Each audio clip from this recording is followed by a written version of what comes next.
Mesdames et messieurs, bonsoir et merci de nous suivre sur la télévision de La Famille. C'est l'heure des informations et j'ai le plaisir de feuilleter cette édition avec vous.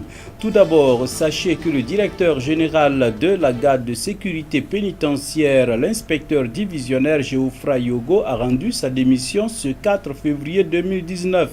Une décision qui serait liée à la grogne des agents de la GSP qui dure depuis plusieurs mois. Parmi les points de revendication figurait sa démission. L'Organisation mondiale de la propriété intellectuelle OMPI, en collaboration avec le Bureau burkinabé du droit d'auteur, organise pour la première fois en Afrique un renforcement de capacité des praticiens des droits d'auteur. La cérémonie d'ouverture de l'Académie de l'OMPI a eu lieu ce matin en présence de Yannick Gaboré et Odette Zouangena. Le Burkina Faso est à l'honneur. L'Académie de l'Organisation mondiale de la propriété intellectuelle OMPI, centre d'excellence du renforcement des capacités des acteurs de la gestion collective, tient du 4 au 8 février 2019 dans la capitale burkinabé sa toute première formation en Afrique. Un choix qui ne laisse guère le ministre en charge de la culture burkinabé indifférent, qui salue la tenue du dit programme et qui, en l'en croire, est une opportunité pour les participants. Une session de formation sur la problématique globale des droits d'auteur est une bonne chose. Parce qu'un des défis que nous devons relever en Afrique, c'est de travailler véritablement à sortir nos artistes de la précarité. Si nous voulons sauver la création artistique, il faut véritablement que les différents mécanismes non seulement soient performants, mais que les différents mécanismes soient compris par ceux qui sont chargés de les appliquer. C'est en cela que cette session de formation nous paraît très utile. Pour le directeur général du Bureau burkinabé des droits d'auteur, la présence de l'OMPI sur le sol burkinabé n'est guère fortuite. Elle témoigne tout simplement de l'excellence des rapports entre l'OMPI et le BBDA. Le Burkina Faso totalise quand même pratiquement près de 34 ans de gestion collective à travers le Bureau burkinabé des droits d'auteur. Et c'est un bureau qui s'est caractérisé pendant ces 33 ans par une constance de la répartition des droits sans interruption. Donc c'est déjà un atout, mais également aussi du fait aussi que le Burkina Faso participe dans les instances de l'OMPI, normalement le CDIP qui est le comité de développement de la propriété intellectuelle, ou le SCCR qui est le comité des droits d'auteur et des droits voisins, de façon très assidue, en proposant aussi également des programmes très alléchants aux instances donc, de l'Organisation mondiale de la propriété intellectuelle. Ce sont des participants en provenance d'une dizaine de pays africains qui seront outillés sur la problématique. Nous avons renforcé nos capacités de gestion des droits d'auteur, des droits voisins et de la gestion collective. Et au sortir d'ici, je ferai de mon mieux pour procéder à une restitution fidèle et à ceux qui n'ont pas eu la chance de venir partager cette formation.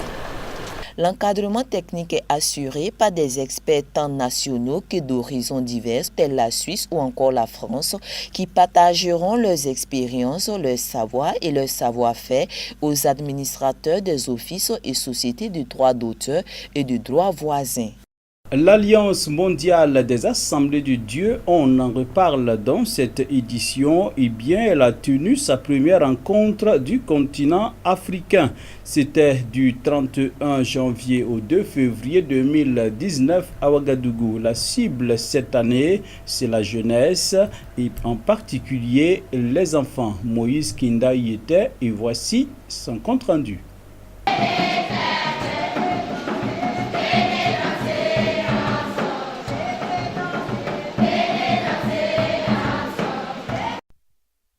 Cette rencontre qui se tient dans la capitale burkinabé, pays des hommes intègres, est la toute première du genre dans l'histoire de l'Église des Assemblées de Dieu au niveau mondial. L'objectif visé est de renforcer les capacités théologiques de la jeunesse des Assemblées de Dieu et du département enfants des Assemblées de Dieu des pays africains afin qu'ils soient mieux outillés sur les fondements et les principes de la doctrine de l'Église des Assemblées de Dieu basée sur l'œuvre et les manifestations du Saint-Esprit. Cette grande organisation, appelée Comité pour la prochaine génération, au sein de l'Alliance des Assemblées de Dieu d'Afrique, est pilotée par un Burkinabé en la personne du docteur Gilles Compaoré. Dans un contexte d'amitié et surtout dans un contexte de préparer chacun de nous à faire quelque chose pour la relève.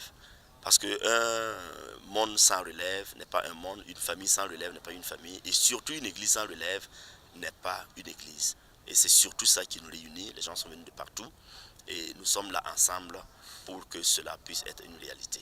Parce que nous remarquons qu'actuellement, le monde a un problème de jeunesse. Parce que la jeunesse, quand elle n'est pas bien formée, quand elle peut être très rapidement utilisée pour de mauvaises choses, et nous voulons que notre jeunesse soit utilisée pour de bonnes choses, pour la gloire de Dieu.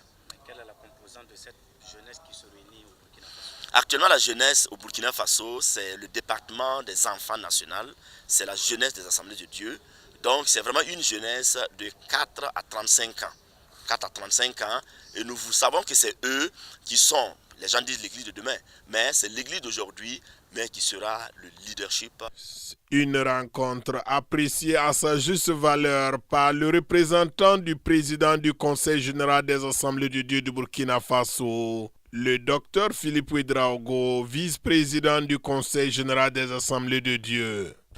L'Église a cette vision de préparer l'avenir et même de préparer le présent en équipant nos enfants, en équipant tous ceux qui travaillent avec les jeunes afin qu'il y ait une bonne relève. Nous sommes dans un contexte même national où nos enfants ont besoin d'une éducation saine. Et l'Église s'inscrit dans cette logique pour former nos enfants dans la bonne doctrine, j'allais dire, et aussi être un modèle pour les autres pays africains.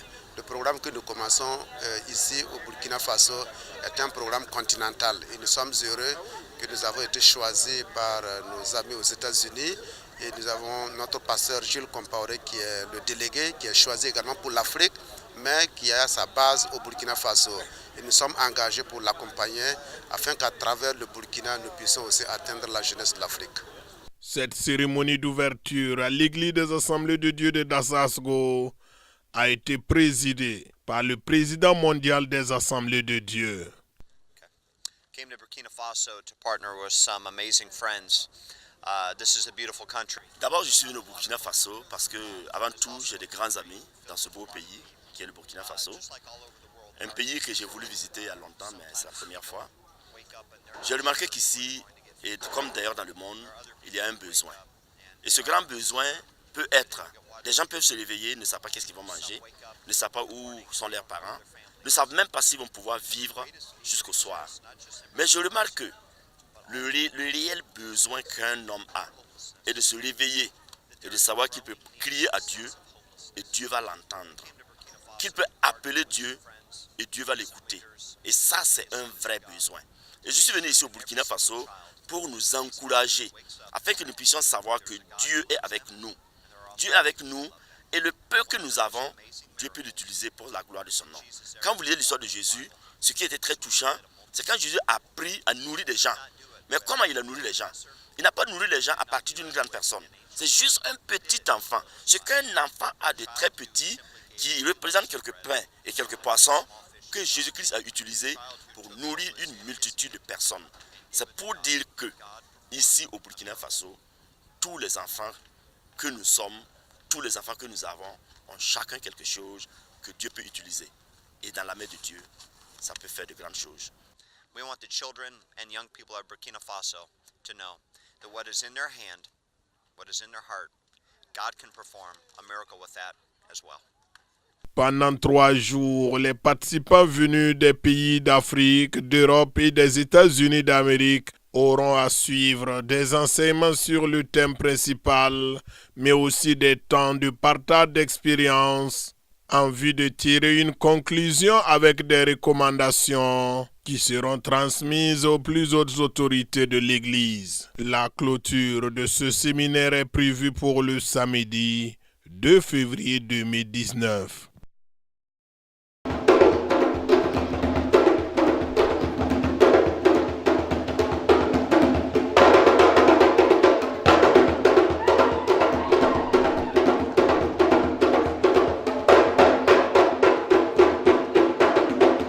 Selon les chiffres officiels, environ 570 000 nouveaux cas de cancer du col de l'utérus ont été diagnostiqués dans le monde en 2018.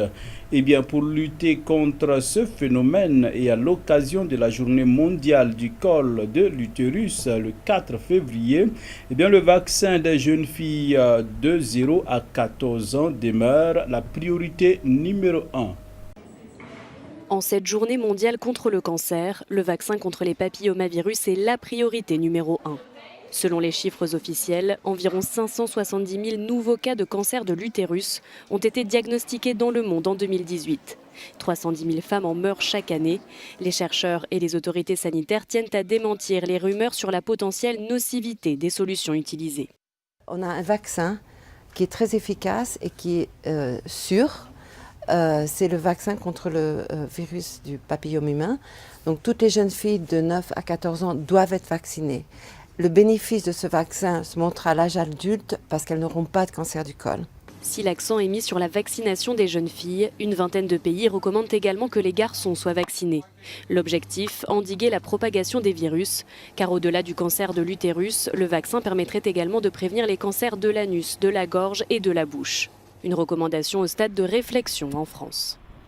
24 février prochain, c'est jour d'élection au Sénégal. Depuis hier dimanche, la conquête de l'électorat a commencé. Ils sont 5 les prétendants à la magistrature suprême, dont Macky Sall, le président sortant, qui entend se faire réélire au premier tour. Suivez. 3 semaines pour convaincre que sa réélection serait bénéfique au Sénégal. Le président sortant Macky Sall a débuté dimanche sa campagne pour la présidentielle du 24 février. Ses 2 principaux rivaux étant hors course, il espère être réélu dès le premier tour. Pour cela, il mise sur son bilan, les réformes mises en place et les énormes chantiers en cours, notamment le nouvel aéroport international. 4 autres candidats sont en lice, 2 anciens compagnons de route de l'ancien président Wade, l'ex-premier ministre Idrissa Seck, l'ex-ministre Madické Niang et 2 nouveaux venus dans l'arène nationale, tous 2 députés, Ousmane Sonko, figure montante de l'opposition, et Issa Sall, chef d'un parti proche de la mouvance religieuse. Si des ONG dénoncent parfois le caractère inéquitable de certains procès ou des restrictions aux libertés publiques, le Sénégal fait figure de modèle de démocratie dans la région. C'est fini pour ce soir. On se donne rendez-vous demain pour d'autres actualités. Toute l'équipe se joint à moi pour vous souhaiter une excellente soirée, surtout en compagnie des programmes de la télévision de la famille. Bonsoir chez vous. Dieu bénisse le Burkina Faso.